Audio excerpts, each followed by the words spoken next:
Le petit garçon semblait dire un dernier adieu à son grand-père. Mais en fait il glissait secrètement son téléphone portable dans la poche de son grand-père. Il n'a pas pu résister à l'envie d'envoyer un SMS à son grand-père une fois qu'il a été enterré dans la terre. À sa grande surprise, il reçut une réponse le lendemain. Jacques avait du mal à y croire. Il s'est empressé de vérifier le message et a trouvé une chaîne de lettres étranges. 3, C, majuscule et 2, A, minuscule. Il se précipite en bas pour trouver son père et lui dire que grand-père n'est peut-être pas mort. Mais son père insista sur le fait que c'était impossible. L'hôpital avait pratiqué une autopsie et confirmé que son cœur avait cessé de battre avant de procéder à l'enterrement. Son père supposa qu'il s'agissait probablement d'un téléphone défectueux. Mais ces paroles ne dissipèrent pas les doutes de Jacques. Il voulait comprendre ce qui s'était passé. Quelqu'un aurait-il pris le téléphone? Jacques enfourcha immédiatement son vélo en direction du cimetière, composa le numéro de son grand-père, puis se coucha au sol pour écouter attentivement. La sonnerie familière venait du sol, ce qui signifiait que le téléphone était toujours dans le cercueil. Alors que se passait-il? Jacques n'osa pas tirer de conclusion hâtive. Il se rassura en se disant qu'il s'agissait sûrement d'un simple bug du système. Mais il ne se doutait pas qu'une frayeur encore plus grande l'attendait. Le lendemain, Jacques dansa avec la plus jolie fille de la classe, ce qui mit le tyran de l'école hors de lui. La brute lui a donné une raclée brutale et, avant de partir, a appuyé ses bras croisés sur le sol. Souviens-toi de cette position. Quand Jacques rentra chez lui, il appela son grand-père pour lui raconter ce qui s'était passé. Il avait peur que la brute s'en prenne à nouveau à lui et ne savait pas quoi faire. Mais le lendemain matin, Jacques reçut un message d'un camarade de classe. Le tyran était mort. Plus étrange encore, son corps avait été retrouvé dans la même position que celle de Jacques après son passage à tabac. Ce n'était certainement pas une coïncidence. Jacques se demanda qui avait bien pu faire ça. En rentrant chez lui, il a appelé son grand-père et lui a dit « Si la mort du tyran de l'école a quelque chose à voir avec toi, alors frappe 3 fois au plafond. » Jacques raccrocha, retint son souffle et attendit en silence. En fin de compte,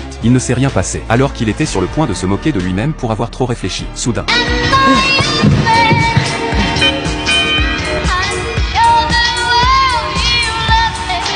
Jacques eut trop peur pour s'approcher, jusqu'à ce que la sonnerie se termine. Qui savait qu'il y avait un autre message de grand-père? Jacques a sursauté de peur. Il s'est laissé tomber par terre et a vérifié le message. Une autre série de lettres étranges. Qu'est-ce que cela signifie?